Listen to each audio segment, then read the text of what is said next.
أعوذ بالله من الشيطان الرجيم. بسم الله. السلام عليكم ورحمة الله وبركاته. إن الحمد لله نحمده ونستعينه ونستغفره ونعوذ بالله من شرور أنفسنا وسيئات أعمالنا. من يهده الله فلا مضل له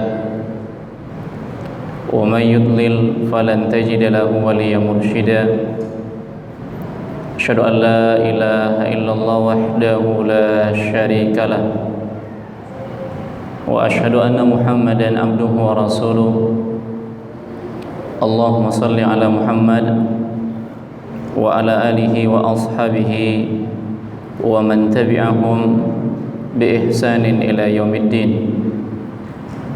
يا أيها الذين آمنوا اتقوا الله حق تقاته ولا تموتن إلا وأنتم مسلمون. يا أيها الذين آمنوا اتقوا الله وقولوا قولا سديدا يصلح لكم أعمالكم ويغفر لكم ذنوبكم ومن يطع الله ورسوله فقد فاز فوزا عظيما. وبعد. Alhamdulillah, segala puji hanya milik Allah, Rabb semesta alam, yang masih memberikan kenikmatannya kepada kita semua sampai hari ini, sehingga Allah Subhanahu wa ta'ala mudahkan kepada kita untuk hadir di dalam majelis ini, majelis yang kita berharap kepada Allah Subhanahu wa ta'ala dengan nama-namanya yang indah dan sifat-sifat yang agung, agar Allah Subhanahu wa ta'ala memberikan kepada kita ilmu yang bermanfaat, amalan yang saleh, dan rasa takut kepada Allah Subhanahu wa ta'ala. Selawat dan salam semoga tercurah kepada Nabi kita Muhammad sallallahu alaihi wasallam, kepada istri-istri beliau, keluarga-keluarga beliau, sahabat-sahabat beliau, dan kepada orang-orang yang senantiasa mengikuti jejak-jejak beliau dengan ihsan hingga akhir hayat kelak. Ikhwani fiddin, hadani Allah wa iyyakum jami'an. Pembicaraan kita kali ini seputar apa yang terjadi setelah kematian, apa yang terjadi setelah manusia dibangkitkan oleh Allah Subhanahu wa ta'ala, apa yang terjadi ketika manusia dikumpulkan di mahsyar, dan tahapan-tahapan yang terjadi, dan ini akan dialami oleh semua makhluk, manusia dan jin, karena mereka diberikan beban syariat oleh Allah Subhanahu wa ta'ala. Wa ma khalaqtul jinna wal insa illa liya'budun. Tidaklah aku menciptakan jin dan manusia kecuali untuk mentauhidkanku, beribadah kepadaku semata. Maka ikhwani fiddin, hadani Allah wa iyyakum jami'an, berbicara tentang hari akhir, di mana Allah Subhanahu wa ta'ala kerap kali menggandengkan antara dua keimanan, iman kepada Allah dan iman kepada hari akhir. Orang-orang yang beriman kepada Allah Subhanahu wa ta'ala, dia akan melaksanakan apa yang diperintahkan oleh Allah, meninggalkan apa yang dilarang oleh Allah Subhanahu wa ta'ala. Dan boleh jadi apa yang mereka laksanakan dari perintah Allah dan apa yang mereka tinggalkan dari larangan-larangan Allah ini belum dibalas. Hanya saja pembalasannya nanti pada hari kiamat. Oleh karenanya Allah Subhanahu wa ta'ala menggandengkan iman kepada Allah dan iman kepada hari akhir.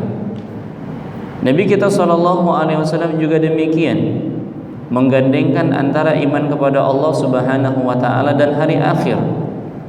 Dan dua keadaan inilah di mana seorang hamba akan benar-benar beramal hanya karena Allah Subhanahu wa ta'ala dan memperhatikan amalan-amalannya yang bermanfaat untuk setelah kematian dirinya. Ikhwani fiddin hadani Allah wa iyyakum jami'an. Hari ini banyak peristiwa yang terjadi, yang kita lihat, yang kita dengar, yang kita rasakan dari orang-orang yang terdekat maupun orang-orang yang jauh. Di antaranya musibah-musibah yang menimpa kaum muslimin, dari adanya pandemi yang kita berharap kepada Allah Subhanahu wa taala agar segera diangkat dari negeri kita dan negeri-negeri kaum muslimin.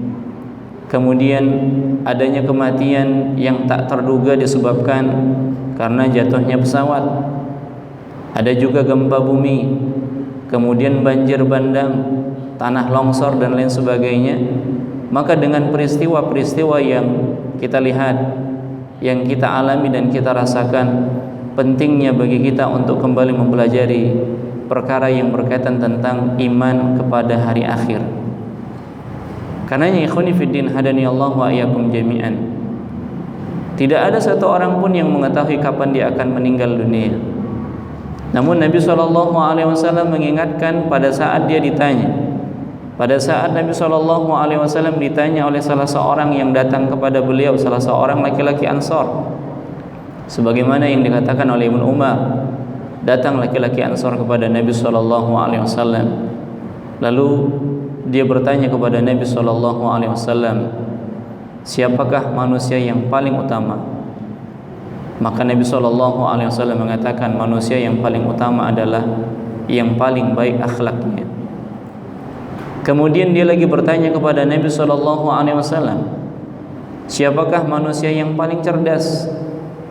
Maka Nabi SAW mengatakan, yang paling banyak mengingat kematian dan yang paling baik persiapannya setelah kematian, dan dialah disebut dengan orang-orang yang cerdas.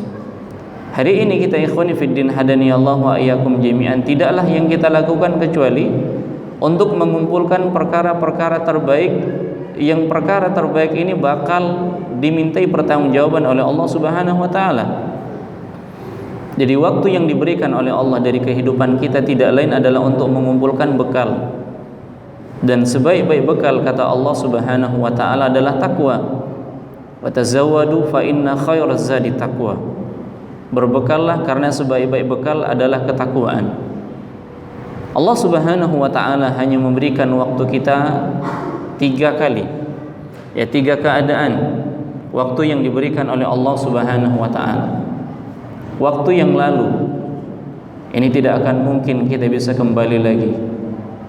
Segala kesalahan-kesalahan di masa lalu, kealpaan dan kemaksiatan-kemaksiatan yang kita lakukan di masa lalu, sekiranya kita ingin kesalahan kemudian kemaksiatan yang di masa lalu ini dihapus oleh Allah Subhanahu wa taala, tidak ada caranya kecuali dengan beramal di waktu sekarang ini, menutupinya dengan bertaubat kepada Allah Subhanahu wa taala.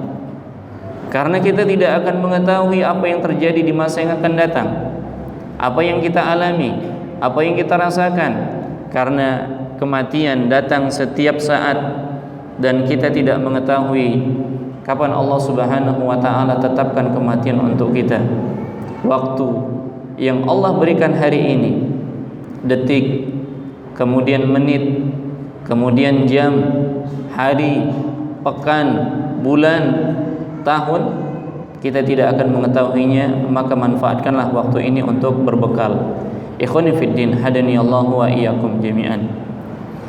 Pada pertemuan sebelumnya kita sudah menyebutkan kondisi manusia ketika Allah Subhanahu wa taala kumpulkan di padang mahsyar.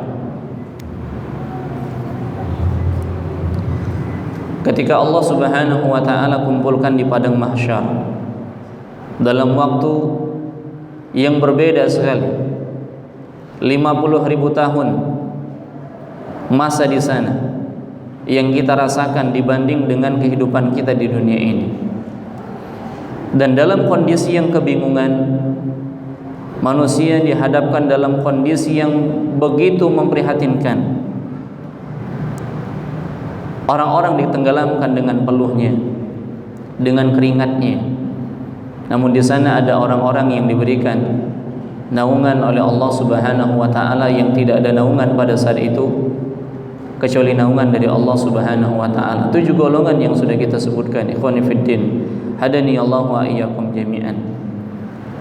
Penantian yang tidak akan diketahui oleh seorang hamba kecuali datang kepada mereka suatu pertolongan dari Allah Subhanahu wa taala berupa syafaat dari Nabi sallallahu alaihi wasallam. Maka di padang mahsyar, ya, di mahsyar, di mana pada saat itu Allah Subhanahu wa taala memberikan kepada Nabi kita sallallahu alaihi wasallam yang dikenal dengan asy-syafa'atul uzma, syafaat yang agung. Dan ini diberikan oleh Allah Subhanahu wa taala kepada Nabi kita sallallahu alaihi wasallam. Beliau sallallahu alaihi wasallam mengatakan, "Ana sayyidun nas yaumal qiyamah." Aku adalah penghulu manusia pada hari kiamat. Dalam kondisi kebingungan, dalam kondisi yang tidak ada satu orang pun yang mengetahui apa yang terjadi pada dirinya, dibiarkan oleh Allah Subhanahu wa taala. Bayangkan ikhwani fiddin, hadani Allah wa iyyakum jami'an, ketika kita ditempatkan di suatu tempat, di ruang tunggu. Tidak ada yang menjumpai kita, tidak ada yang mengabarkan kita. Kita hanya diperintahkan untuk nunggu saja. Nunggu tanpa ada kepastian. Maka detik demi detik yang kita lalui itu akan mengalami kebosanan. Namun yang terjadi adalah pada hari kiamat, ya, ketika mereka dibiarkan oleh Allah Subhanahu wa taala dalam kondisi yang gelisah, dalam kondisi yang sulit, karena di hadapan mereka ada suatu ketetapan yang mereka tidak mengetahui apakah mereka penduduk surga ataukah penduduk neraka. Lalu Nabi sallallahu alaihi wasallam mengatakan, "Wa hal tadruna mimma dzalik?" Tahukah kalian kenapa hal itu terjadi? Nabi mengatakan kepada para sahabat, "Yajma'ullahu an-nasal awwalina wal akhirina fi sa'idin wahidin." Allah Subhanahu wa taala mengumpulkan manusia di dalam satu tempat, dalam satu bukit. Yusmi'uhumun ad-da'i wa yanfudhuhum al-basar, yang mereka mendengar, ya, seorang yang menyeru dengan pandangan mata tertunduk. Wa tadnuna syams, kemudian matahari didekatkan oleh Allah Subhanahu wa taala.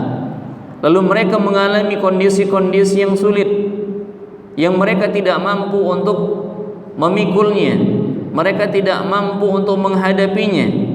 Maka manusia mengatakan pada saat itu, "Ala tarawna ma qad balaghakum?" Tidakkah kalian melihat apa yang terjadi, apa yang sudah sampai pada diri kalian? "Ala tanzuruna man yashfa'u lakum ila rabbikum?" Tidakkah kalian melihat siapa yang memberikan syafaat untuk kalian terhadap Rabb kalian?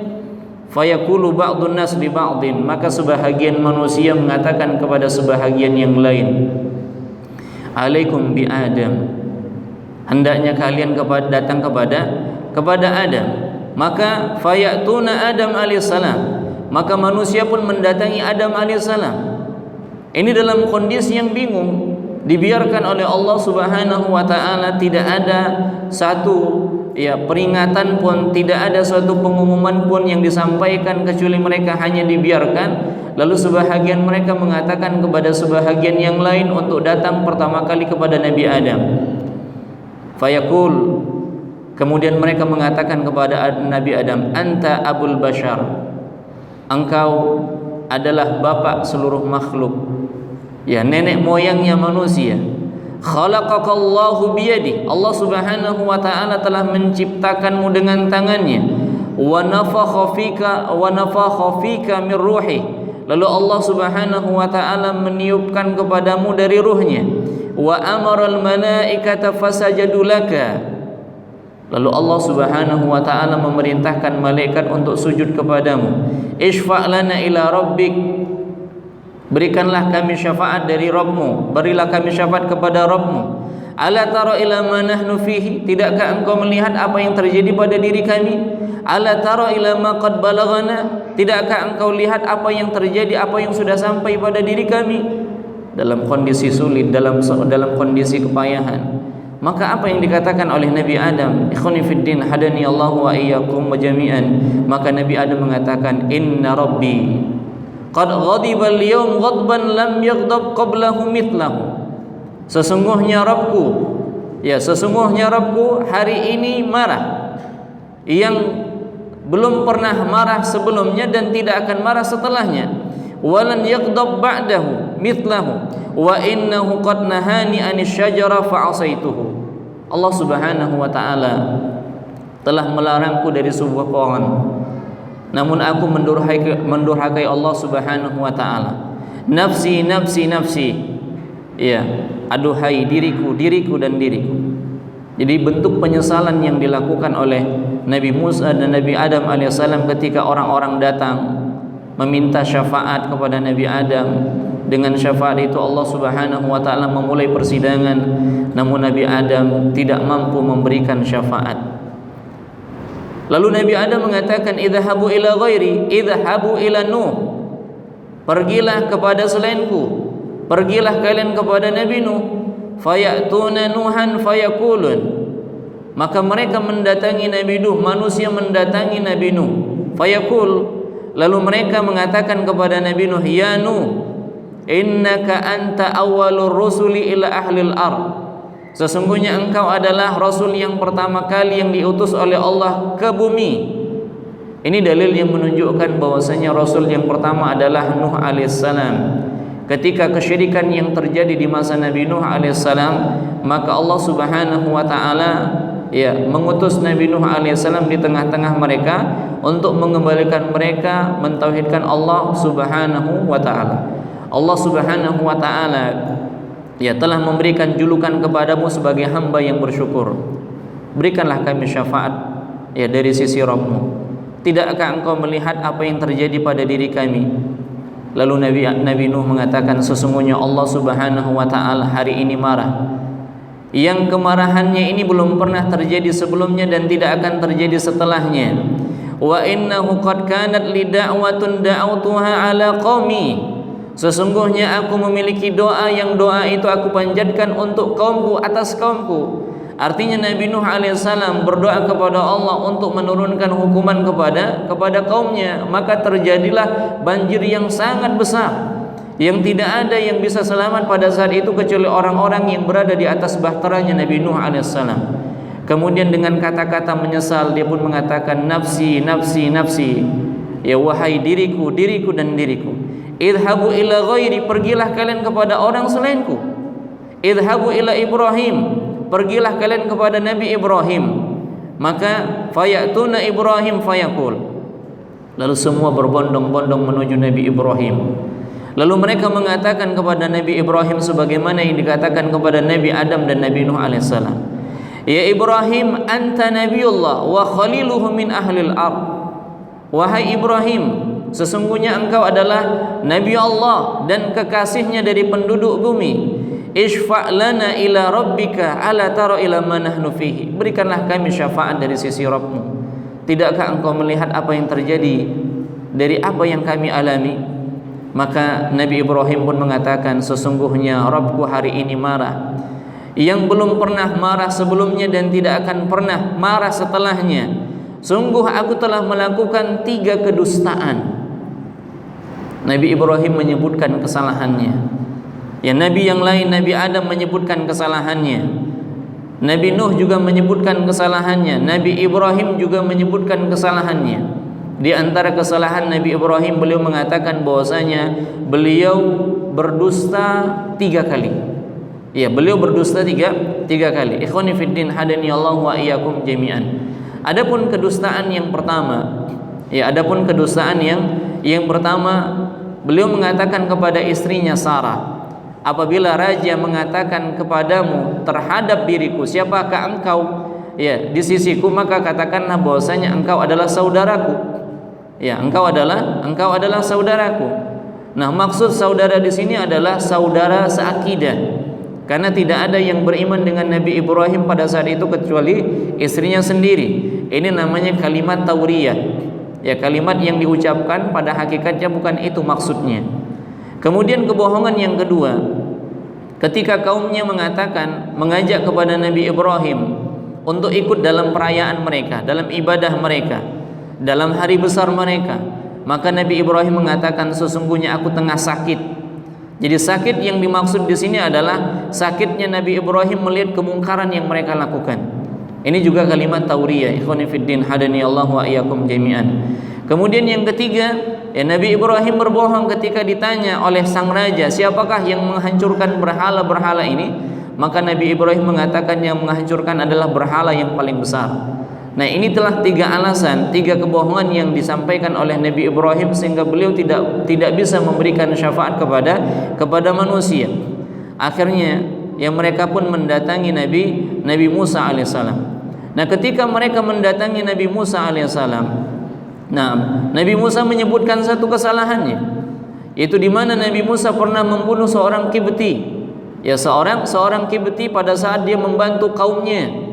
Ya, kaumnya meminta pertolongan kepada Nabi Musa, kemudian Nabi Musa pun memberikan bantuan kepada kaumnya, dan pada akhirnya dengan sekali pukul, ya, laki-laki Kibti itu meninggal dunia, sehingga Nabi Musa pun melarikan diri. Kemudian datanglah mereka kepada Nabi Isa. Ya, lalu Nabi Isa tidak menyebutkan dosa yang dilakukannya. Hanya saja ya beliau menyayangkan dirinya sendiri, tidak bisa memberikan syafaat kepada manusia pada saat itu. Yang pada akhirnya manusia mendatangi Rasulullah sallallahu alaihi wasallam. Mereka pun mengatakan, "Ya Muhammad, anta Rasulullah wa khatimul anbiya wa qad ghafara Allahu laka ma taqaddama min dhanbika wa ma ta'akhkhar." Wahai Muhammad, engkau adalah Rasulullah dan penutup para nabi.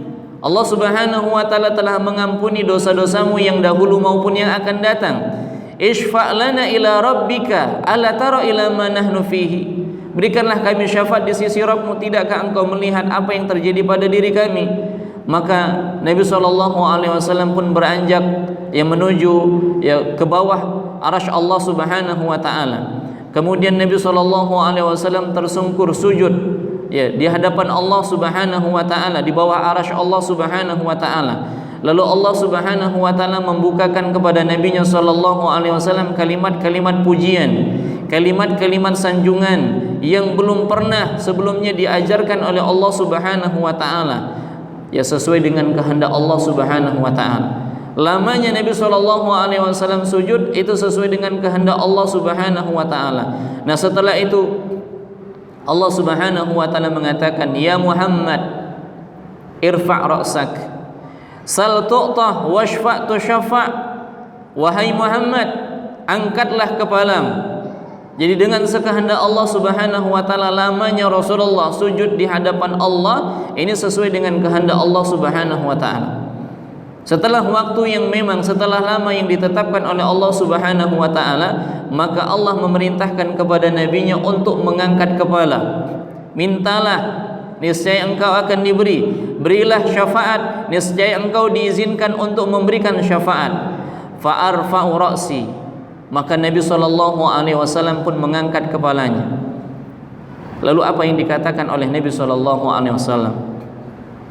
Ikhwani fiddin hadani Allah wa iyyakum jami'an.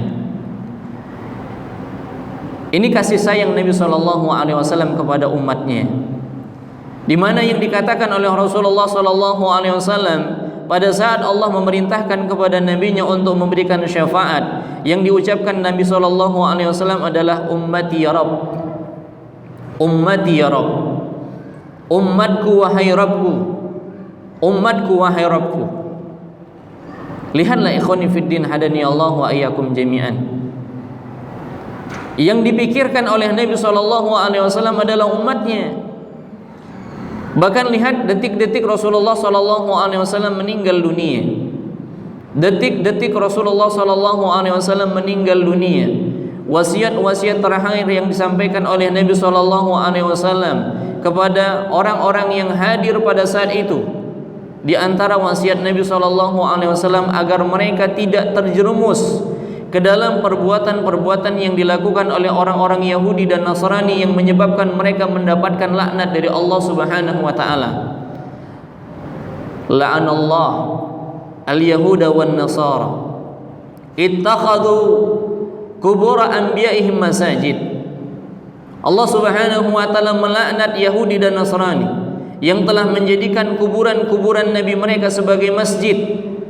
Dan Nabi SAW mengingatkan kepada kaumnya, janganlah mereka menjadikan kuburan Nabi SAW sebagai berhala yang disembah. Dan Nabi hanya memerintahkan kepada mereka untuk apa? Berselawatlah. Ya, wasallu alayya fa inna salatakum tablughuni haitsu kuntum. Berselawatlah kalian karena sesungguhnya selawat kalian itu sampai kepadaku di mana saja kalian berada. Jadi Nabi SAW mengingatkan kepada kaumnya sebelum beliau meninggalkan mereka, sebelum beliau meninggalkan dunia ini, beliau sudah berpesan kepada mereka untuk tidak apa? Untuk tidak hulu terhadap Rasulullah SAW, tidak menjadikan kuburan Rasulullah SAW sebagai masjid, tidak menjadikan kuburan Nabi SAW perayaan yang disembah.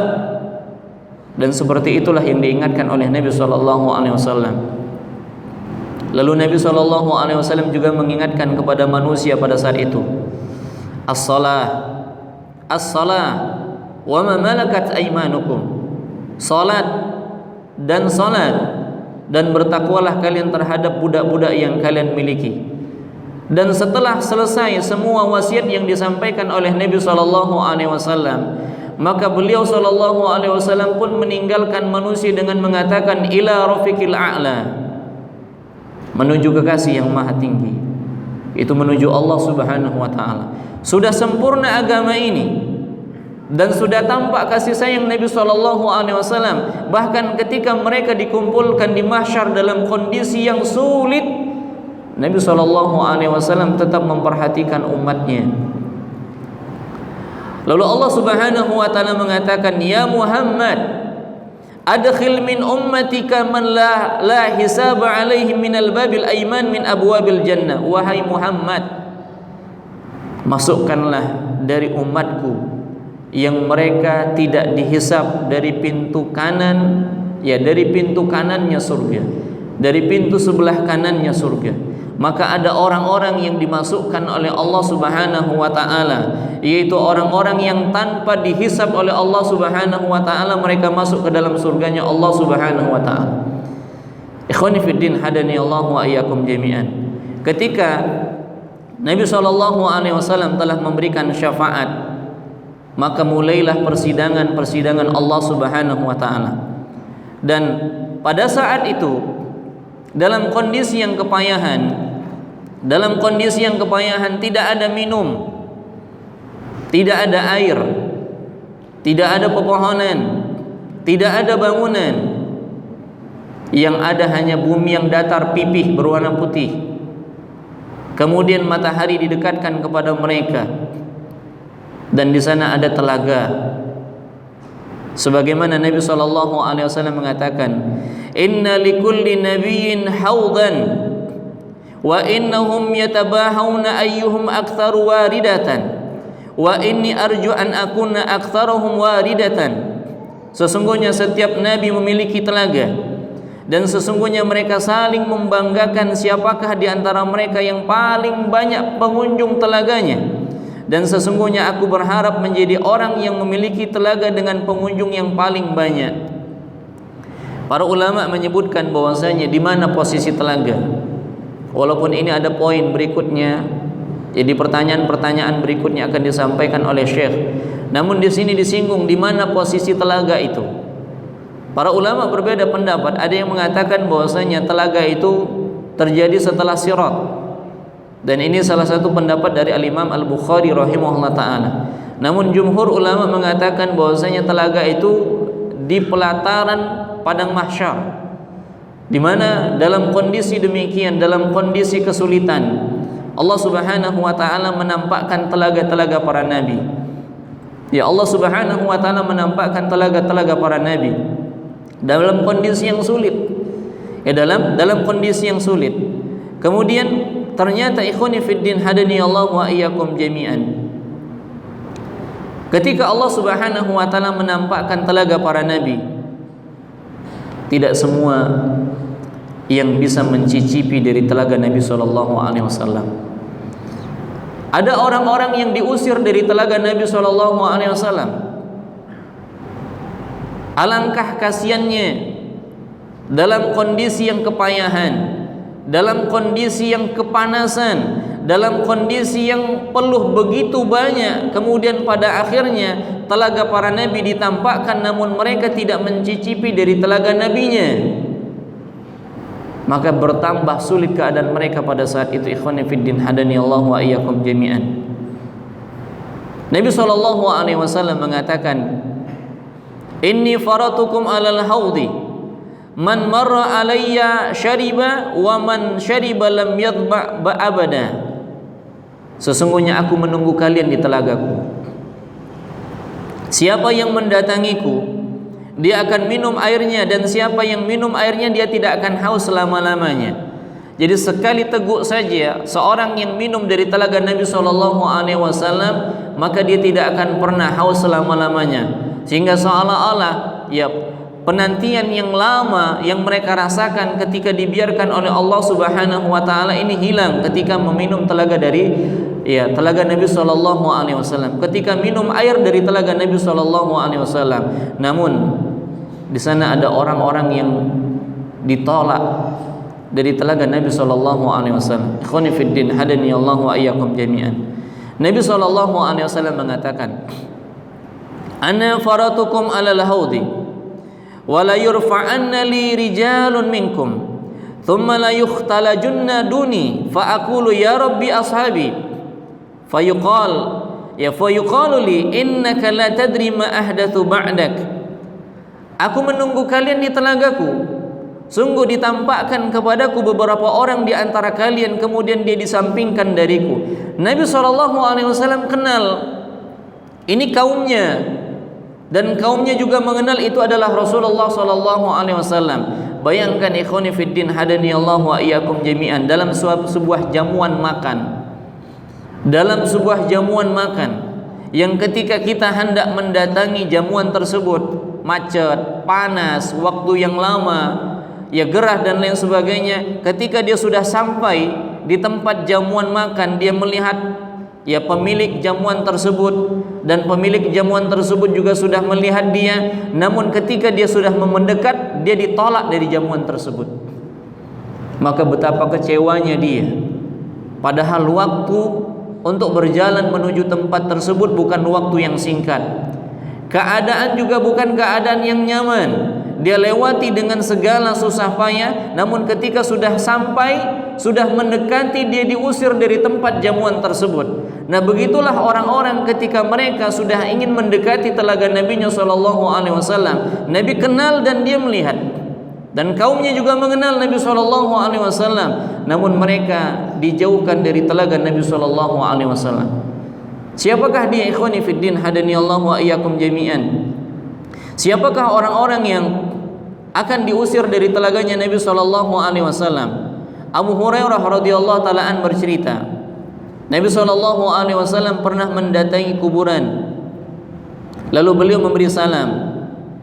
Assalamualaikum wahai penduduk negeri kaum mukminin. Kami insyaallah akan bertemu kalian.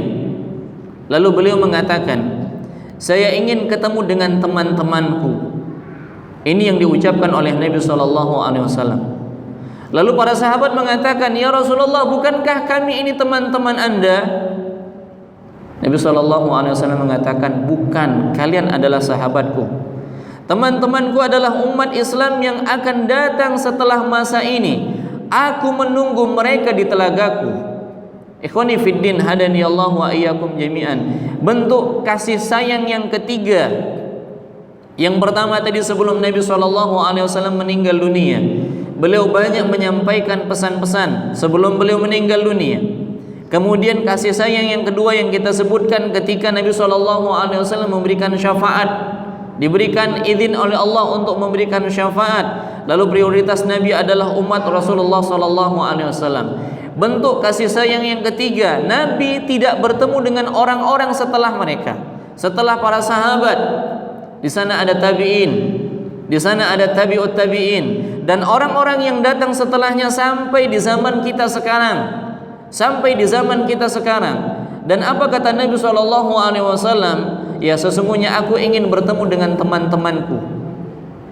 Maka ikhwani fiddin hadani Allah wa iyyakum jami'an, Nabi sebutkan bahwasanya teman-teman Rasulullah adalah orang yang hidup setelah masa Rasulullah SAW, setelah masa para sahabat sampai nanti hari kiamat, yang mereka beriman kepada Allah, yang mereka beriman kepada Rasulullah SAW, yang mereka mengikuti apa yang dibawa oleh Nabi SAW. Apa kata Nabi SAW?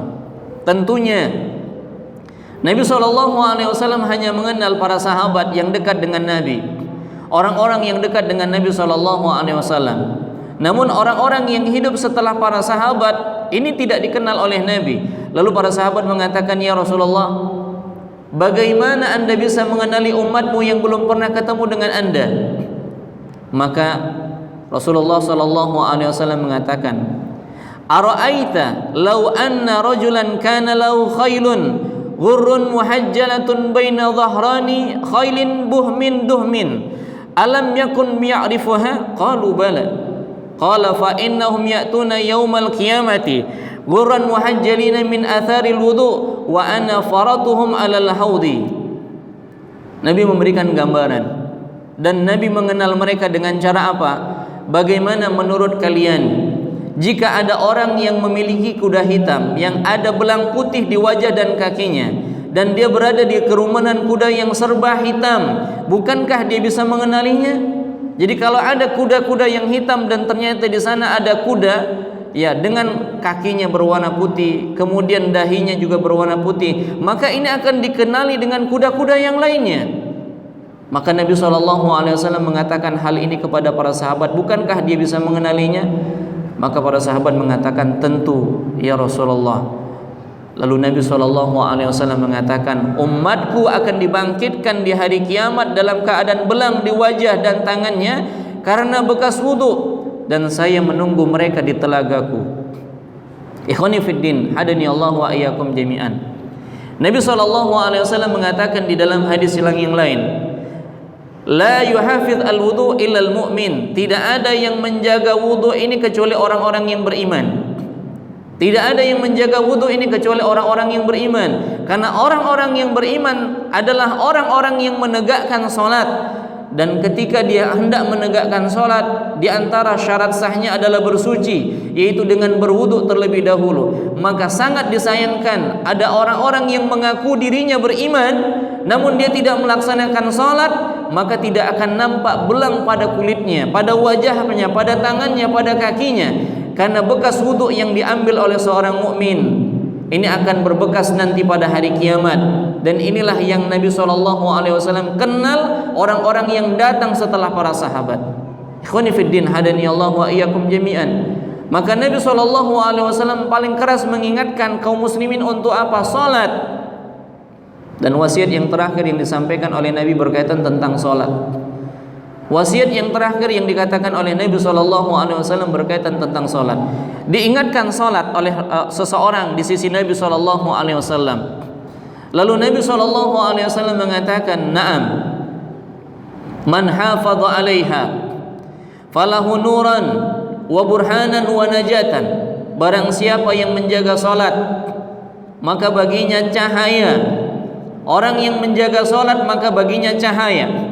Cahaya di dalam kuburnya dan cahaya ketika mereka dikumpulkan dalam satu tempat yang gelap, yang mereka hanya bisa mengandalkan cahaya yang mereka miliki dari amal-amal yang mereka lakukan di dunia. Karena amalan yang dilakukan di dunia ini akan bernilai cahaya nanti pada hari kiamat, dan seseorang itu akan mendapatkan cahayanya sesuai dengan amalannya.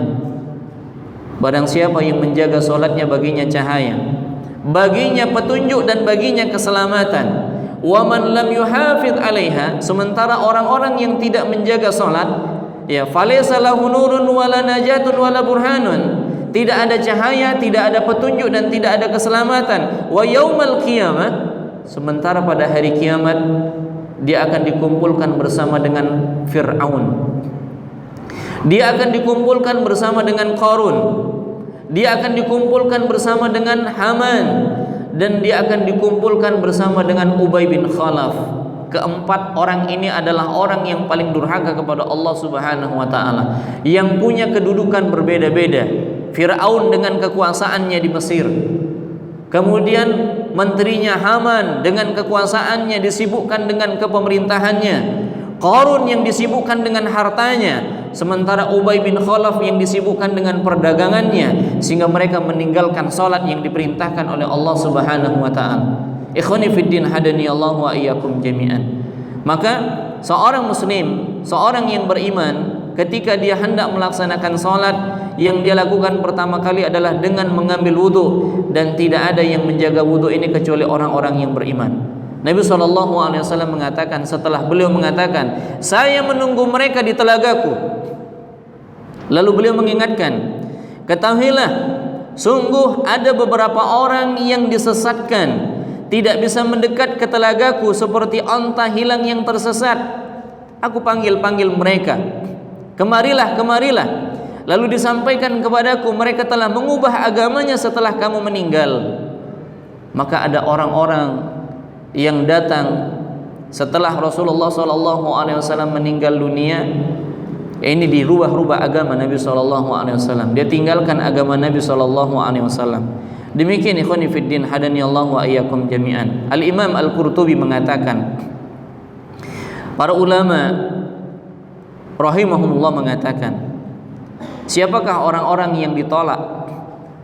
Siapakah orang-orang yang diasingkan dari telaga Nabi SAW? Padahal dalam kondisi yang sulit, dalam kondisi yang mencekam. Maka yang pertama, orang-orang yang ditolak dari telaga Nabi SAW adalah semua orang yang murtad dari agama Allah Subhanahu wa taala. Di masa para sahabat, yaitu di masa Abu Bakar As-Siddiq, kemudian yang datang setelahnya sampai sekarang, ketika mereka murtad dari agama Islam yang Allah sudah mengatakan innad dina indallahil Islam, namun dia murtad dari agamanya, maka dia tidak akan minum dari telaga Nabi SAW. Ditolak. Tadinya dia seorang muslim, tadinya dia berada di atas agama Rasulullah, namun ketika Rasulullah meninggal dunia, apa yang dilakukan oleh Abu Bakar As-Siddiq? Memerangi orang-orang yang murtad. Pilihannya hanya dua, diperangi atau kembali kepada Islam. Ketika mereka tidak mau kembali kepada Islam, maka dia diperangi. Dia beriman kepada Rasulullah di masa Rasulullah. Rasulullah kenal, tapi karena ketika Rasulullah meninggal dunia, dia kembali murtad kepada agama sebelumnya, maka dia ditolak dari telaga Nabi SAW. Kemudian yang kedua, di antara orang-orang yang ditolak dari telaga Nabi SAW adalah orang-orang yang membuat ibadah-ibadah yang baru, yang tidak ada izin, tidak diridhoi oleh Allah Subhanahu wa taala, tidak datang dari nabinya sallallahu alaihi wasallam. Oleh karenanya ikhwani fiddin hadani Allah wa iyyakum jami'an, fahamilah agama ini dengan ilmu. Tatkala kita hendak melakukan ibadah, maka ilmuilah ibadah yang kita lakukan. Masih banyak amalan-amalan yang belum kita ketahui dari apa yang sudah diajarkan oleh Nabi SAW. Dan kalaupun kita sudah mengetahui sebahagian dari apa yang diajarkan oleh Nabi kepada para sahabatnya, tidak semua amalan itu kita bisa amalkan. Tidak semua amalan yang sudah kita ketahui, yang kita pelajari, yang senantiasa kita bahas, ini tidak semua kita amalkan. Maka cukuplah petunjuk Nabi SAW. Qana'ahlah dengan petunjuk Nabi SAW, karena masih banyak perkara-perkara sunnah yang lainnya yang sekarang ini tidak diamalkan oleh manusia, ya, tidak diamalkan oleh kaum muslimin. Mereka mengetahuinya namun mereka tidak mengamalkannya. Ikhwani fiddin hadani Allah wa iyyakum jami'an. Maka mintalah kepada Allah Subhanahu wa taala ya keistiqomahan. Kemudian mintalah kepada Allah Subhanahu wa taala hidayah di atas hidayah, sehingga kita masih bisa berjalan di atas sunnah Nabi sallallahu alaihi wasallam.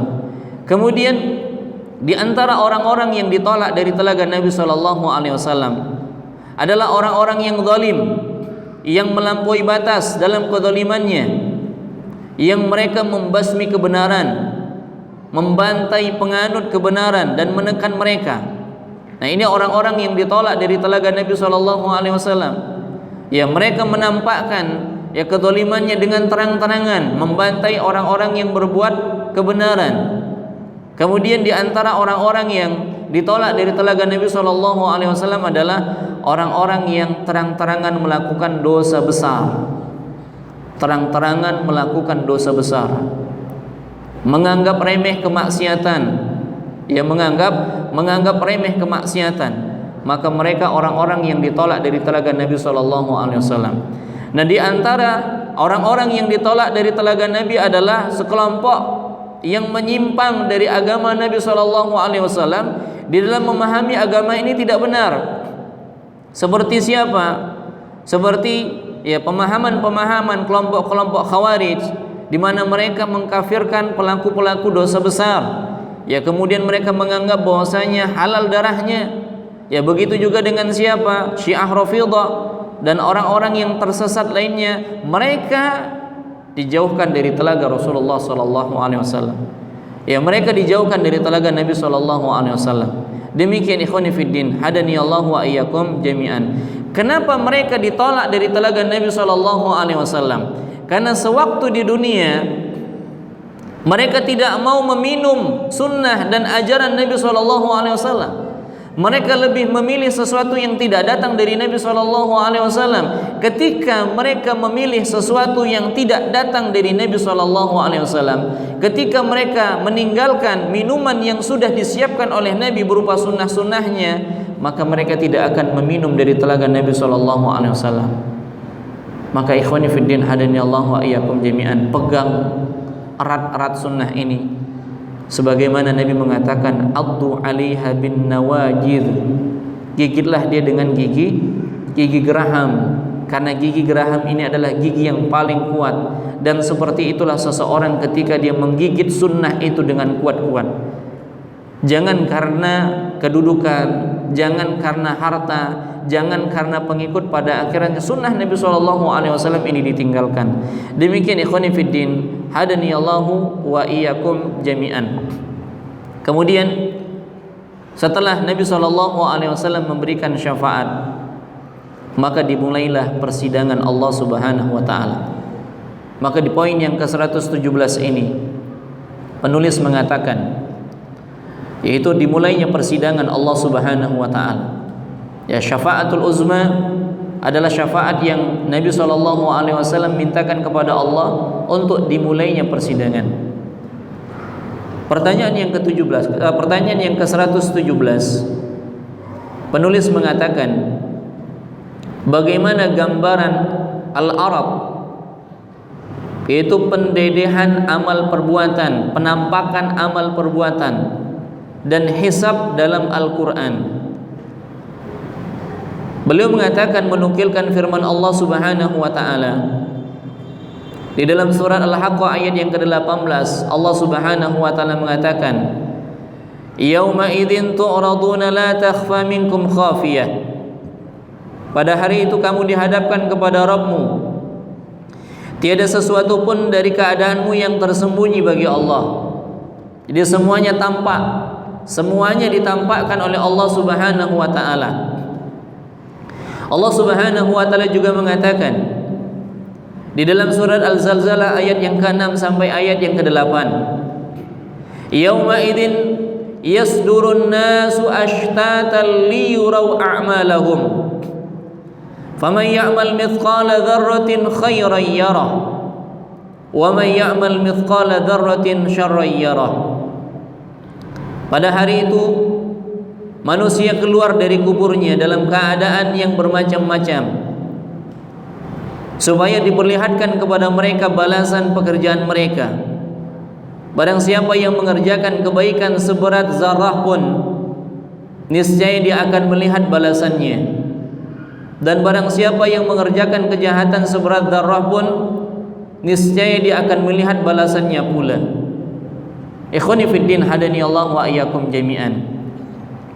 Apa yang kita lakukan ini semuanya akan ditampakkan oleh Allah Subhanahu wa taala.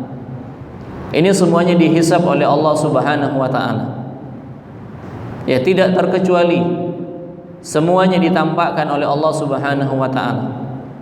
Semuanya diperlihatkan oleh Allah Subhanahu wa taala kepada kita. Oleh karenanya, yang menjadi penghalang kita untuk bermaksiat kepada Allah Subhanahu wa taala, salah satunya adalah memahami bagaimana hisab yang Allah Subhanahu wa taala lakukan pada hari kiamat kelak. Pada pertanyaan yang ke-118 ini dalil-dalil yang diutarakan dari hadis Nabi sallallahu alaihi wasallam, di mana Nabi sallallahu alaihi wasallam mengatakan, man nukisha al-hisab udziba. Barang siapa yang dihisab dengan niqash, pertanyaan kenapa, maka ia pasti terkena adab. Kemudian Aisyah mengatakan, alaysa yaqulullahu ta'ala fasawfa yuhasabu hisaba yasira. Bukankah Allah Subhanahu wa taala telah mengatakan maka ia akan dihisab dengan pemeriksaan yang mudah. Lalu Nabi SAW mengatakan, dzalikal arad, yang demikian itu adalah hisab arad, hanya sekedar diperlihatkan amal perbuatannya. Para ulama menjelaskan bahwasanya hisab itu ada dua, ikhwani fiddin hadaniyallahu wa iyyakum jami'an. Hisab itu ada dua. Yang pertama namanya al-arad, penampakan dosa dan pengakuan-pengakuan dosa yang kita lakukan. Baik dia yang dihisab ataupun tidak dihisab, maka akan ditampakkan. Karena Nabi SAW mengatakan ada orang-orang yang masuk ke dalam surga dari golongan Nabi SAW, dari golongan umat Nabi SAW, tanpa hisab, tanpa adab. Nah, adapun hisab yang pertama ini yaitu al-arad, mereka juga akan mengalaminya. Ya, hanya ditampakkan saja, hanya dipaparkan saja semua amalan-amalan yang pernah dilakukan. Tidak ada hilangnya, ikhwani fiddin hadaniyallahu wa iyyakum jami'an. Bedanya bagi orang-orang yang beriman, hisab ini, al-arad ini, Allah Subhanahu wa taala hanya berbicara dengan dirinya, kemudian ditutup oleh Allah Subhanahu wa taala. Ditutup oleh Allah Subhanahu wa taala antara dirinya dengan Allah Subhanahu wa taala tanpa penterjemah. Tidak ada penterjemahnya, langsung antara dia dengan Allah Subhanahu wa taala. Maka dia mengakui semua amalan-amalan yang pernah dilakukannya. Allah tampakkan semua amalan dari dia lahir, dari dia dilahirkan oleh Allah Subhanahu wa taala, kemudian sampai dia meninggal dunia, semua amalan-amalan yang pernah dilakukan ini ditampakkan oleh Allah Subhanahu wa taala, dan ini dilakukan terhadap orang-orang yang beriman. Ini dilakukan oleh orang-orang yang beriman. Allah Subhanahu wa taala jadikan ini bagi orang-orang yang beriman. Nah, ini namanya al-arad. Sedangkan yang kedua namanya munaqasyah. Munaqasyah. Nah, kalau yang kedua ini munaqasyah, ketika ada pertanyaan-pertanyaan dari Allah Subhanahu wa taala, sebagaimana yang dikatakan oleh Nabi, man nukishal hisab udziba. Barang siapa yang ditanya di munaqasyah, ditanya langsung pertanyaan kenapa dan kenapa, maka dia akan binasa. Maka dia akan binasa. Ikhwani fiddin hadaniyallahu wa iyyakum jami'an. Di antara yang bakal ditanya oleh Allah Subhanahu wa taala pada hari kiamat ada 4 hal. Tidak akan beranjak kaki seorang hamba pada hari kiamat sebelum dia ditanya 4 perkara. Ini akan ditanya oleh Allah Subhanahu wa taala. Di antara yang ditanya oleh Allah Subhanahu wa taala adalah an umrihi fima afna. Terkait dengan usianya, kemana dia habiskan. Kemana dia habiskan usia yang diberikan oleh Allah. Usia yang diberikan oleh Allah ini adalah modal untuk mengumpulkan bekal. Namun ketika usia ini tidak dimanfaatkannya dengan baik, dia akan ditanya oleh Allah. Lebih lanjut, pertanyaan khusus ini ditujukan kepada siapa? Kepada para pemuda. Anis syabab fima ablah. Masa mudanya kemana dia habiskan? 15 sampai 40 tahun ini merupakan masa muda, dan ini secara khusus akan ditanya oleh Allah Subhanahu wa taala pada hari kiamat. Ikhwani fiddin hadaniyallahu wa iyyakum jami'an. Ini pertanyaan yang pertama. Adapun pertanyaan yang kedua tentang ilmunya yang dia sudah pelajari, Ya, apakah dia sudah amalkan? Ya, apakah dia sudah amalkan ilmu yang dia sudah catat? Ya, ilmu yang dia sudah catat. Inilah yang menjadikan syubhat sebagian orang ketika dia tidak mau menuntut ilmu. Alasannya apa? Kalau saya sudah menuntut ilmu, saya diperintahkan untuk mengamalkannya. Kalau saya enggak menuntut ilmu, kan saya tidak beramal. Ikhwani fiddin, hadani Allah wa iyyakum jami'an. Dia salah. Dan ini adalah syubhat talbisul iblis, tipu daya syaitan, sehingga dia tidak mau menuntut ilmu. Alasan-alasan orang-orang tidak mau menuntut ilmu karena apa? Karena kalau sudah punya ilmu wajib diamalkan. Kalau dia tidak memiliki ilmu, maka apa yang harus diamalkan? Lalu selama dia hidup, apakah dia tidak ada amalan yang dikerjakannya? Kalau ternyata dia masih ada amalan yang dikerjakannya, apakah itu amalan-amalan yang baik ataukah amalan-amalan yang buruk? Maka setiap amalan yang dikerjakannya ini juga akan ditanya oleh Allah Subhanahu wa taala. Maka sangat disayangkan ketika syubhat ini masuk di sebahagian kaum muslimin sehingga dia tidak menuntut ilmu. Walhasil apa? Ketika dia tidak menuntut ilmu, berpaling dari agama Allah Subhanahu wa taala, ini yang menyebabkan keislamannya itu batal. Di antara pembatal-pembatal keislaman adalah berpaling dari agama Allah, dan salah satu cara berpaling dari agama Allah adalah tidak mau menuntut ilmu. Menuntut ilmu itu wajib. Ikhwani fiddin, hadani Allah wa iyyakum jami'an. Nah, sesudah menuntut ilmu, yang dituntut dari ilmu itu apa? Amalan. Maka hendaknya kita berdoa kepada Allah Subhanahu wa taala, doa supaya apa? Dapat hidayah, hidayatut taufik, hidayatul bayan wa hidayatut taufik. Hidayah ilmu dan hidayah beramal dengan ilmu yang kita sudah dapatkan. Makanya hari-hari kita minta kepada Allah supaya apa? Allah berikan kita hidayah. Nabi SAW senantiasa berdoa, mengajarkan kepada kita doa, Allahumma inni as'alukal huda. Ya Allah, aku memohon kepadamu hidayah. Yang kita minta hidayah dua, ikhwani fiddin. Yang pertama hidayatul bayan wa hidayatul taufik. Hidayatul bayan yaitu ilmu. Kemudian hidayatul taufik adalah beramal dengan ilmu yang kita sudah dapatkan. Maka hari-hari yang kita minta adalah ihdinas siratal mustaqim, siratal ladzina an'amta 'alaihim ghairil maghdubi 'alaihim waladdallin. Kita minta supaya ditunjukkan ya kepada orang-orang yang sudah mendapatkan petunjuk dari Allah, dari kalangan para nabi, kemudian orang-orang yang jujur, as-siddiqin, asyuhada, as-salihin. Mereka inilah orang-orang yang sudah mendapatkan petunjuk dari Allah Subhanahu wa taala. Mereka mendapatkan nikmat, bukan termasuk ke dalam orang-orang yang dimurkai oleh Allah dari kalangan Yahudi. Ya, dari kalangan Yahudi, dan bukan pula dari orang yang sesat dari kalangan Nasrani.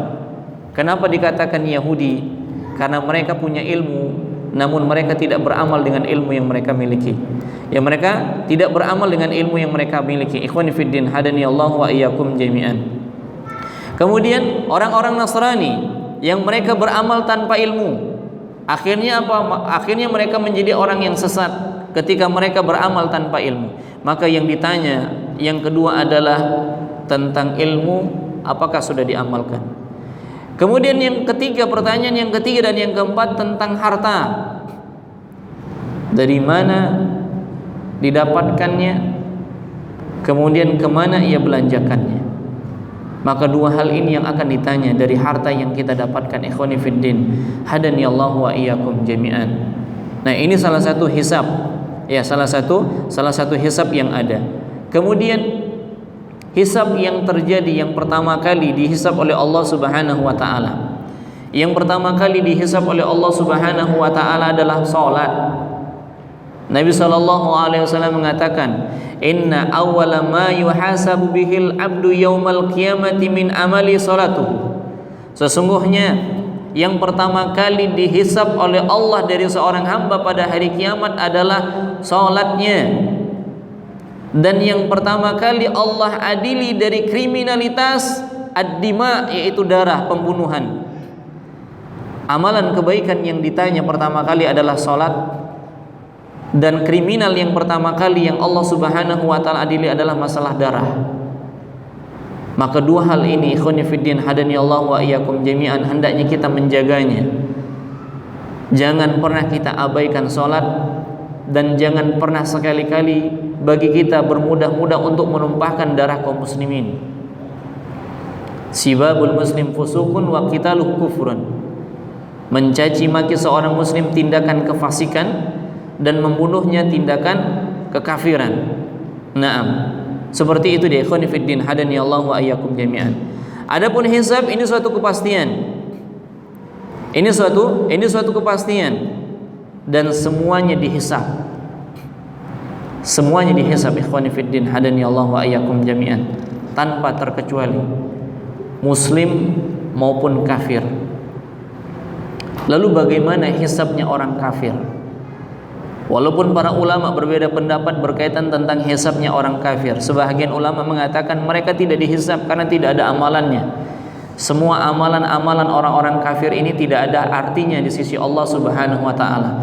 Sementara pendapat yang lain bahwasanya mereka tetap dihisab dan tujuannya apa? Untuk menjadikan mereka lebih hina lagi. Ketahuilah jamaah yang dimuliakan oleh Allah. Amalan orang-orang kafir itu dua. Ya, amalan orang-orang kafir itu dua. Yang pertama, amalan yang memang dibutuhkan di sana niat dan keislaman. Ya, niat dan Islam. Artinya ketika mereka beramal, mereka beramal tapi pada saat mereka beramal itu belum dalam kondisi Islam, amalannya tidak dilihat oleh Allah Subhanahu wa taala. Walaupun mereka melakukan banyak-banyak kebaikan.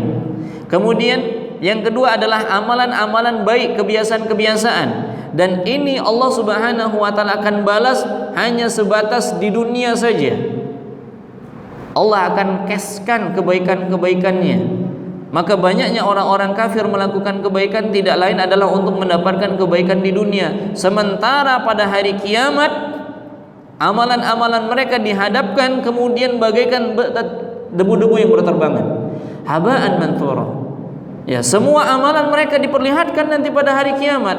Amalan-amalan baik mereka diperlihatkan pada hari kiamat. Namun semua amalan yang mereka lakukan ini bagaikan debu-debu yang berterbangan. Tidak ada nilainya di sisi Allah Subhanahu wa taala. Disebabkan apa? Mereka kafir kepada Allah Subhanahu wa taala. Demikian ikhwani fiddin, hadani Allahu wa iyyakum jami'an.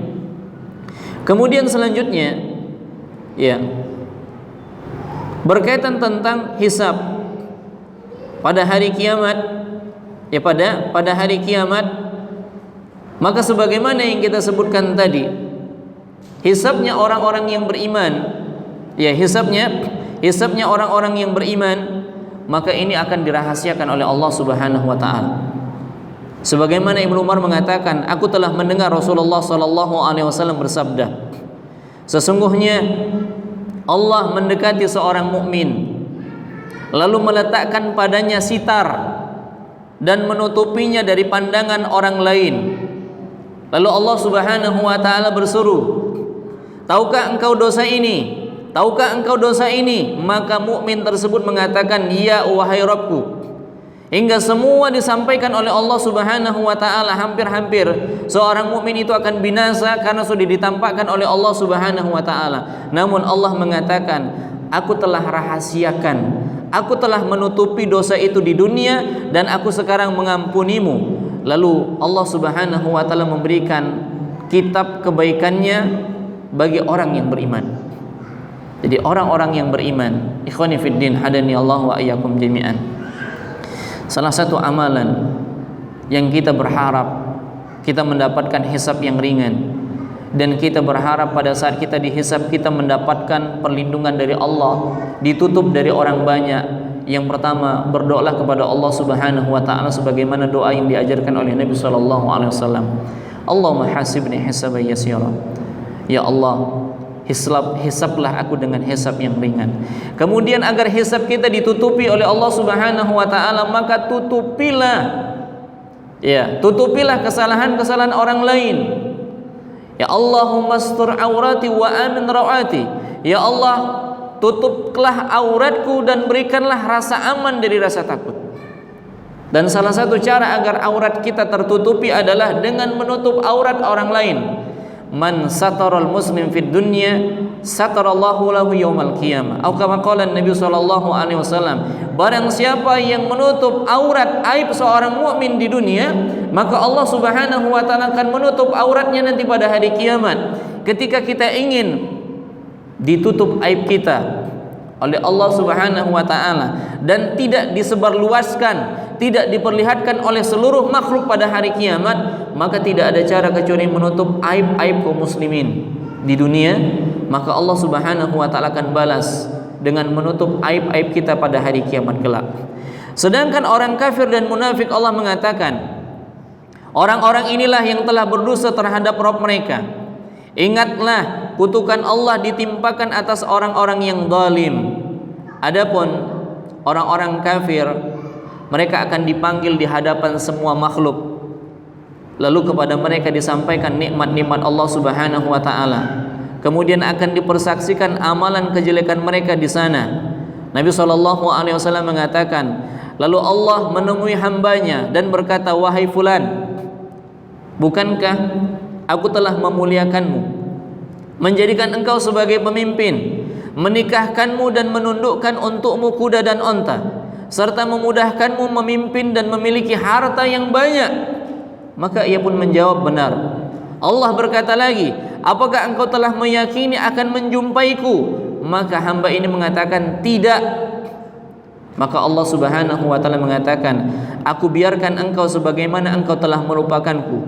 Kemudian Allah Subhanahu wa taala menemui orang yang ketiga dan menyampaikan seperti yang disampaikan di atas. Lalu dia pun menjawab, wahai Rabbku, aku telah beriman kepadamu, kepada kitab sucimu dan rasul-rasulmu. Juga aku telah salat, bersedekah, dan ia memuji dengan kebaikan semampunya. Allah menjawab, kalau begitu sekarang pembuktiannya. Kemudian didatangkan kepadanya, sekarang kami akan membawa para saksimu. Dan orang tersebut berpikir, siapa yang akan bersaksi atasku? Lalu mulutnya dikunci, dikatakan kepada pahanya, daging dan tulangnya, bicaralah. Maka pahanya, dagingnya, tulangnya berbicara tentang amalannya, dan itu untuk menghilangkan udzur dari dirinya. Dan itu adalah nasib orang-orang munafik dan orang-orang yang dimurkai oleh Allah Subhanahu wa taala. Demikian ikhwani fiddin, hadani Allah wa iyyakum jami'an. Adapun orang kafir, ya adapun orang kafir yang dia mengakui Allah Subhanahu wa taala, namun dia tidak mengakui perjumpaan dengan Allah. Sementara orang-orang munafik yang dia mengakui beriman kepada Allah, beriman kepada Rasulnya, kemudian melaksanakan sholat, sedekah dan lain sebagainya, lalu Allah memintakan kepadanya untuk mendatangkan saksi, dan dia berpikir siapa yang akan menjadi saksinya. Lalu Allah jadikan mulutnya terkunci, semua anggota tubuhnya ini menjadi saksi. Ternyata apa yang dilakukannya selama ini, yang ditampak baik oleh manusia, itu semuanya adalah bohong dan kemunafikan. Demikian ikhwani fiddin, hadani Allah wa iyyakum jami'an. Jadi 3 golongan manusia nanti yang akan dihisab oleh Allah Subhanahu wa taala. Yang pertama, orang yang beriman, maka mereka akan ditutup oleh Allah Subhanahu wa taala. Hanya dirinya dan Allah Subhanahu wa taala saja yang melihat amalan-amalan yang pernah dilakukannya. Sementara orang-orang kafir dan munafik, maka ini diperlihatkan di hadapan semua manusia. Orang-orang kafir mengakui nikmat-nikmat Allah Subhanahu wa taala, namun dia mengingkari perjumpaan dengan Allah Subhanahu wa taala. Orang-orang munafik yang dia mengakui bahwasanya dia beriman kepada Allah, beriman kepada Rasulullah, beramal-amal soleh, tapi semuanya itu dimintakan oleh Allah saksi atas perbuatannya, maka Allah jadikan anggota tubuhnya ini bersaksi, berbicara di hadapan Allah Subhanahu wa taala. Demikian ikhwani fiddin, hadani Allahu wa iyyakum jami'an. Kemudian tahapan selanjutnya yang akan dialami oleh manusia pada hari kiamat, ketika catatan amal diberikan oleh Allah Subhanahu wa taala. Tatkala catatan amal ini dipertanyakan oleh Allah Subhanahu wa taala, maka catatan amal ini akan diberikan oleh Allah Subhanahu wa taala pada hari kiamat. Oleh karenanya Aisyah bertanya kepada Nabi sallallahu alaihi wasallam, apakah manusia ingat kekasihnya pada hari kiamat?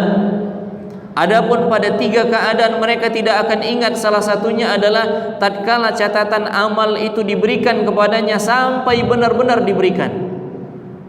Karena orang-orang dalam kondisi kebingungan dari mana catatan amalnya ini akan diberikan.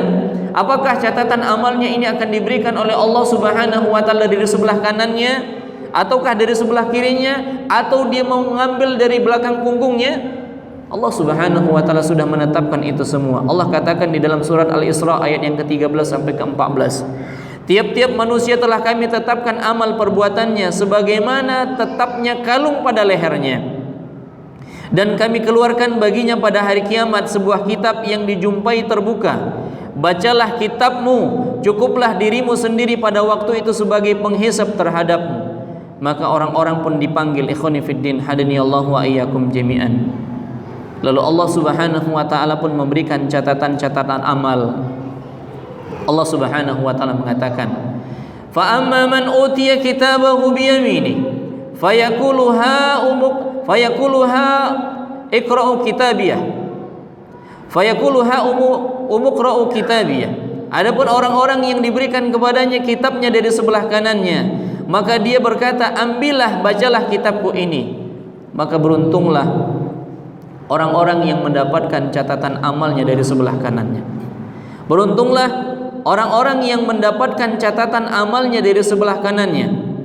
Maka dia dalam kehidupan yang diridhoi oleh Allah Subhanahu wa taala, dalam surga yang tinggi, buah-buahan yang dekat. Dikatakan kepada mereka, makan dan minumlah dengan nikmat disebabkan amalan yang telah kamu kerjakan pada hari-hari yang telah lalu. Jadi bersusah-susah di dunia, ternyata untuk mendapatkan kenikmatan nanti pada hari kiamat. Sedangkan orang-orang yang diberikan catatan amalnya dari sebelah kirinya, Allah mengatakan, wa amma man utiya kitabahu bishimali fayaqulu ya laitani lam uta kitabiyah. Dan adapun orang-orang yang diberikan kitabnya dari sebelah kirinya, maka dia berkata, wahai alangkah baiknya kiranya tidak diberikan kepadaku kitabku ini. Walam adri ma hisabiha, ya laitaha kanatil qadiyah. Aku tidak mengetahui apa hisab terhadap diriku. Duhai kiranya kematian itulah yang menyelesaikan segala sesuatu. Oleh karenanya ikhwani fiddin, hadaniyallahu wa iyyakum jami'an, tatkala kita inginkan amalan-amalan masa lalu yang kelam, yang boleh jadi pada saat itu kita belum hijrah, belum mengenal sunnah Nabi SAW, alangkah baiknya sekarang ini kita membenahi kehidupan yang masih diberikan oleh Allah Subhanahu wa taala untuk menghilangkan, untuk menghapus jejak-jejak di masa lalu dengan lembaran-lembaran yang baik yang kita berharap kepada Allah Subhanahu wa taala itu diberikan kepada kita pada hari kiamat dari sebelah kanan kita. Maka janganlah kita berputus asa dari rahmat Allah Subhanahu wa taala. Sesungguhnya amalan yang bisa kita lakukan yang dapat menghapus catatan-catatan keburukan kita pada masa lalu. Di antara amalan yang bisa kita lakukan hari ini, ikhwani fiddin, amalan yang bisa kita lakukan hari ini untuk menghapus catatan-catatan amalan buruk kita di masa lalu, yang pertama adalah mentauhidkan Allah Subhanahu wa taala. Mentauhidkan Allah Subhanahu wa taala. Lihat, seorang laki-laki didatangkan pada hari kiamat dengan 99 catatan amal, semuanya buruk, tidak ada kebaikan. Tapi karena dia menjaga tauhid, Allah datangkan kartu yang bertuliskan la ilaha illallah.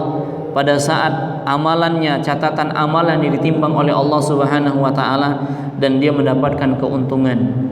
Kemudian yang kedua, di antara amalan yang bisa kita lakukan untuk memperbaiki keadaan kita dari dosa-dosa masa lalu, yaitu bertaubat dan beristighfar kepada Allah Subhanahu wa taala.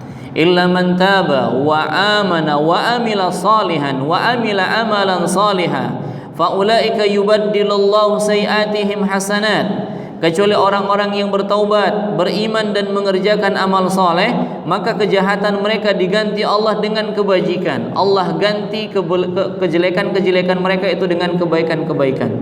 Nah, seperti itu dia. Kemudian amalan-amalan yang lain seperti amalan-amalan kebaikan, salat, kemudian puasa, kemudian sedekah, yang ini akan menghapuskan kejelekan-kejelekan yang pernah kita buat. innal hasanat yudhibnas sayyi'at. Sesungguhnya amalan-amalan kebaikan ini akan menghapuskan amalan-amalan keburukan. As-salawatul khams wal jum'atu ilal jum'ati wa ramadhanu ila ramadan mukaffiratun lima bainahuma majtanabatil kabair. Salat 5 waktu, Jumat dengan Jumat, Ramadan yang satu dengan Ramadan yang lainnya, ini akan menggugurkan dosa-dosa manakala dosa besar ini dia sudah jauhi. Kemudian yang terakhir, ikhwani fiddin hadani Allah wa iyyakum jami'an, agar dosa-dosa masa lalu kita ditutup oleh Allah Subhanahu wa taala, maka salah satunya adalah menutupi aurat, aib-aib saudara kita. Sebagaimana janji dari Nabi sallallahu alaihi wasallam, man satara musliman satarahullahu yaumal qiyam. Barang siapa yang menutup aib saudaranya di dunia, seorang muslim, maka Allah Subhanahu wa taala akan menutup aibnya, kejelekannya pada hari kiamat. Semoga Allah Subhanahu wa taala menutup aib-aib kita, menggugurkan dosa-dosa kita, menggantikan dengan sesuatu yang lebih baik, dan semoga Allah Subhanahu wa taala berikan kepada kita hisab yang ringan, memberikan kepada kita catatan-catatan amal dari sebelah kanan kita, dan semoga Allah Subhanahu wa taala menerima amalan-amalan ibadah yang kita lakukan. Demikian ikhwani fiddin hadani Allah wa iyyakum jami'an. Insyaallah pada pertemuan selanjutnya kita akan bahas pertanyaan-pertanyaan yang lain dari kitab Akidah Golongan Selamat, dan ini bahagian dari rentetan peristiwa pada hari kiamat. Demikian saja, lebih dan kurang saya mohon maaf. Wassallallahu ala nabiyina Muhammad wa ala alihi wa sahbihi wa barik wasallim. Selanjutnya kalau ada pertanyaan dipersilakan.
Bismillah.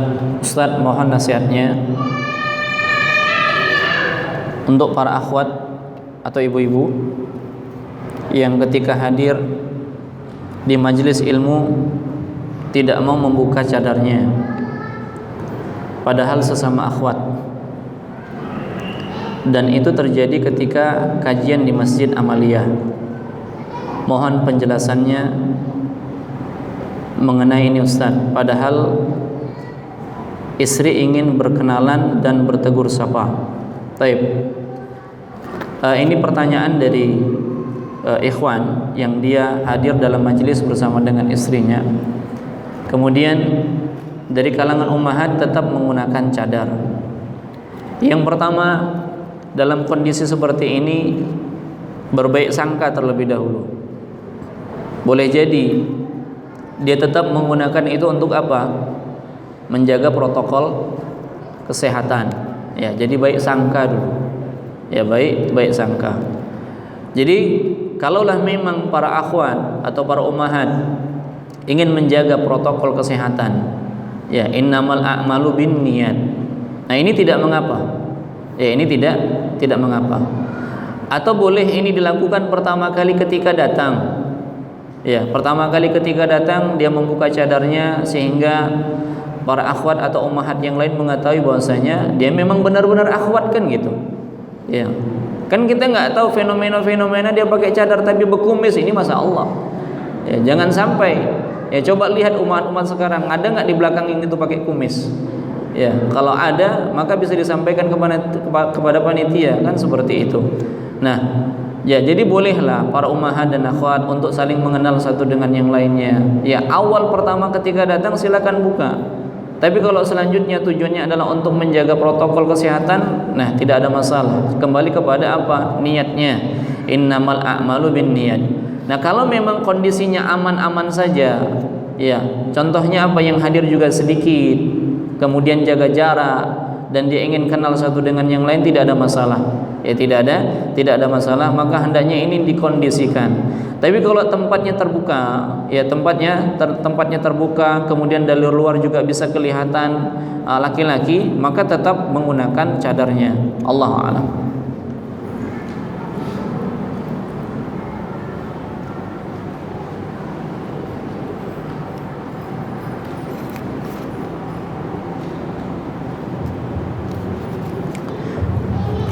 Tapi ada lagi kira-kira? Ya, silakan. Apa yang dimaksud dengan takiyah? Dan kenapa saja orang Islam mengatakan dalam Islam takiyah itu mereka berdasar katanya dengan kisah Ammar bin Yasir. Baik. Apa yang dimaksud dengan taqiyah? Kemudian dalam Islam diperbolehkannya taqiyah. Ikhwani fid din, hadani Allah wa iyyakum jami'an. Yang pertama, taqiyah itu adalah menyembunyikan sesuatu yang ada pada dirinya, kemudian menampakkan sesuatu yang bukan ada pada dirinya. Dan taqiyah ini tidaklah dimiliki kecuali pada orang-orang munafik. Dalam rangka apa? Untuk menyelamatkan dirinya. Dan ini salah satu akidah mereka. Ikhwani fid din, hadani Allah wa iyyakum jami'an. Bukankah akidah orang-orang munafik seperti itu? Orang-orang Yahudi munafik yang mereka Islam di hadapan Nabi SAW, mereka pengen selamat. Ya, mereka pengen selamat. Pengen selamat dari apa? Pengen selamat dari Rasulullah dan para sahabat. Dan hal ini dilakukan ketika Allah Subhanahu wa taala memberikan kemenangan kepada Rasulullah pada saat perang Badar. Perang Badar dengan kondisi kaum muslimin yang sedikit mampu mengalahkan orang-orang musyrikin yang banyak. Pada akhirnya mereka gentar. Nah, karena gentarnya, pengen jiwanya selamat, pengen hartanya juga selamat, mereka menyembunyikan kekafiran mereka dan menampakkan keislaman. Seperti itu dia. Jadi cari selamat. Lalu bagaimana kalau ini dijadikan dalil kisah Ammar bin Yasir? Kisah Ammar bin Yasir. Ini malah sebaliknya. Ya, ini malah sebaliknya. Dan dari sebab inilah Allah Subhanahu wa taala menurunkan ayat berkaitan tentang peristiwa Ammar bin Yasir. Nah, ada 3 keadaan di mana seseorang itu tidak akan dibebani dosa atasnya. Salah satunya apa? Salah satunya adalah ketika seseorang itu dipaksa untuk melakukan sesuatu sementara dia tidak suka. Dan ini yang dilakukan oleh Ammar bin Yasir. Ya, sementara kebalikannya, orang-orang Syiah, ya, orang-orang munafik, mereka menyembunyikan kemunafikan mereka, mereka menyembunyikan keburukan mereka, sementara mereka menampakkan keislaman mereka. Ammar bin Yasir, yang beliau menyembunyikan keimanannya, namun menampakkan apa? Namun menampakkan kemungkarannya. Ini kan kemungkaran. Ya. Apa yang mereka lakukan sebaliknya? Bukan menyembunyikan kebaikan, tapi yang mereka sembunyikan apa?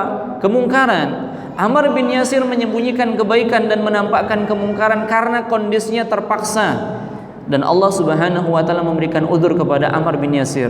Jadi ini tidak dijadikan hujah, ya bolehnya pembenaran adanya taqiyah di dalam agama kita. Terus terang, kalau tauriyah iya. Jadi beda taqiyah dengan tauriyah.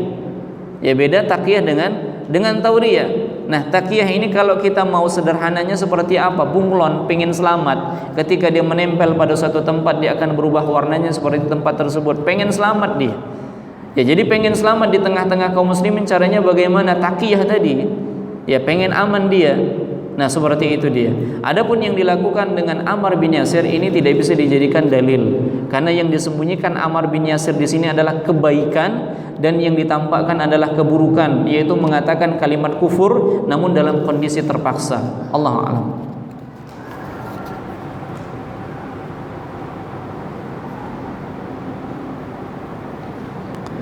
Assalamualaikum Ustaz. Waalaikumsalam warahmatullahi. Bagaimana kondisi orang yang meninggal dunia sebelum hari kiamat? Apakah ada hisab sampai datang hari kiamat? Apakah akan ada hisab sampai datang hari kiamat? Syukran Ustaz. Hisab itu terjadi nanti ketika manusia berada di padang mahsyar. Ya, di bumi mahsyar, disitulah proses-proses tahapan-tahapan peradilan pada hari kiamat. Adapun di dunia tidak. Ya, adapun perhitungan di dunia ini sesuai dengan kehendak Allah Subhanahu wa taala.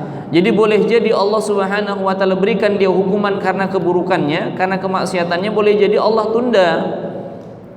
Nabi SAW mengatakan, barang siapa yang dikehendaki oleh Allah Subhanahu wa taala keburukan pada dirinya, maka Allah Subhanahu wa taala akan akhirkan nanti sampai hari kiamat ditunaikan.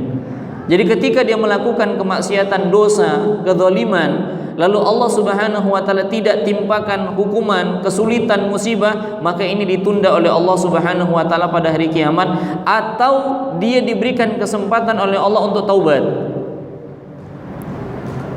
Apakah dia diberikan kesempatan oleh Allah Subhanahu wa taala untuk taubat? Kalau dia manfaatkan waktunya itu untuk taubat, dia sadar, ini baik bagi dirinya. Tapi kalau terus-terusan dia melakukan kemaksiatan dan tanpa ada dihukum oleh Allah, maka pada hari kiamat akan dihukum oleh Allah Subhanahu wa taala. Oleh karenanya, Nabi SAW dalam mimpi melihat dibawa oleh malaikat, dan ini peristiwa di alam barzakh.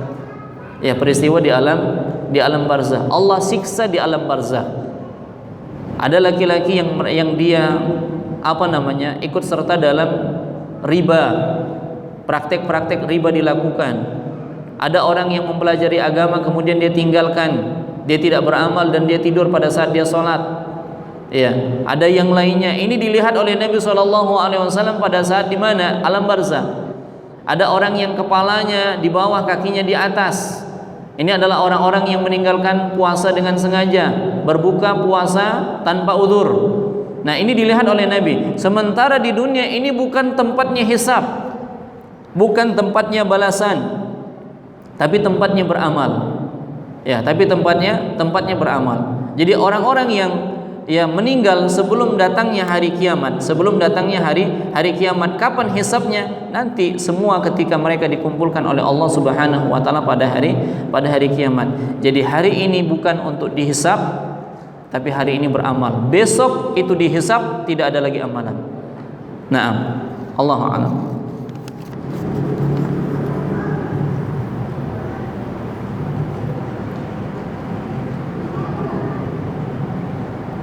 Assalamualaikum Waalaikumsalam warahmatullahi. Apakah yang menerima kitab dari sebelah kirinya sudah pasti masuk neraka? Naam. Jadi ketika dia mendapatkan catatan amal dari sebelah kirinya, maka janji-janji Allah Subhanahu wa taala bagi orang-orang yang menerima amalan-amalan, menerima catatan amal dari sebelah kirinya akan neraka Allah Subhanahu wa taala. Ya. Mereka sudah dipastikan.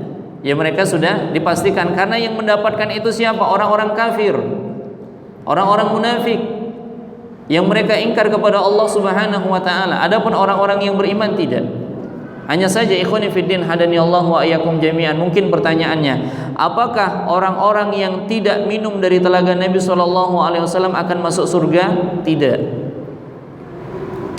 Seorang muslim yang dia tidak minum dari telaga Nabi SAW karena kedurhakaannya, karena penyimpangannya, pada akhirnya dia ditolak dari telaga Nabi SAW, tidak jaminan dia masuk neraka.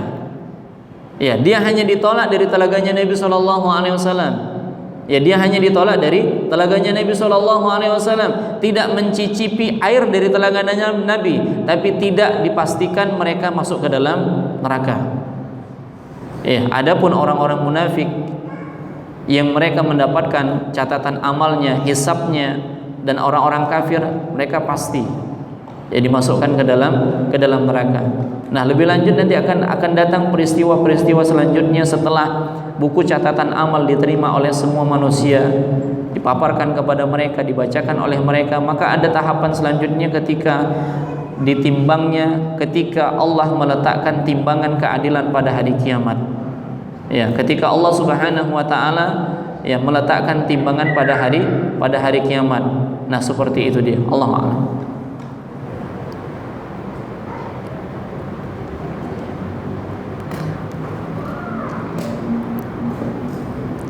Baik, mungkin cukup. Kalau tidak ada lagi kita cukupkan, insyaallah nanti akan kita lanjutkan pada pertemuan selanjutnya di pekan berikutnya berkaitan tentang timbangan Allah Subhanahu wa taala pada hari kiamat. Ini tahapan selanjutnya yang akan kita bahas insyaallah.